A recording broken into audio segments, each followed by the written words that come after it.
السلام عليكم ورحمة الله وبركاته. اللهم صل وسلم وبارك على سيدنا محمد. ان شاء الله الفيديو بتاعنا النهاردة بسيط جدا وسهل. هنعمل مع بعض مشروب جميل جدا. في الحر هنعمل المشروب الايس كريم باللي هي الكيكة بالشوكولاتة.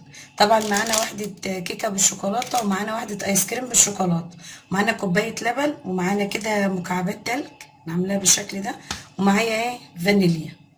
وطبعا حابه تحط سكر بودر، سكر من اللي هو الخشن ده، اي سكر عايزه تحطيه حطي معلقه.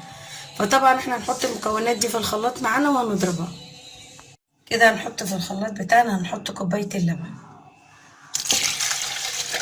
وطبعا الكميه على حسب ما انت عايزه تعملي. ممكن تعملي 3 ايس كريم، 3 كيكه بالشوكولاته، 2 واحده، زي ما انت حابه تعملي. دي طبعا ترجع لعدد الافراد اللي انت هتعملي عشانها.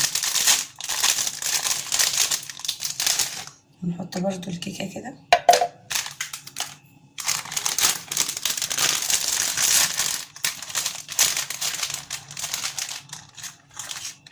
ونحط واحده الايس كريم.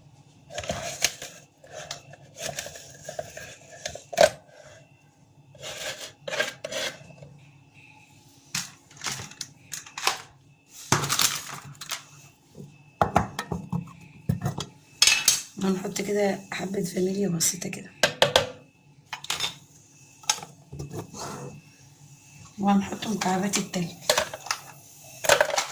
طبعا مش هحط الكمية اللي معايا كلها، كفاية كده. هضربها بقى في الخلاط وارجع لكم تاني. كده احنا ضربنا الخليط بتاعنا بالشكل ده. هنصبه بقى في الكوباية بتاعتنا.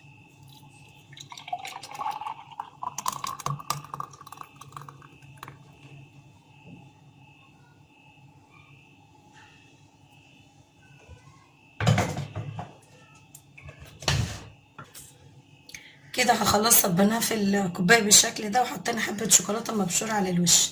ويا رب الفيديو عجبكم. بألف هنا وشفا، والسلام عليكم ورحمة الله وبركاته.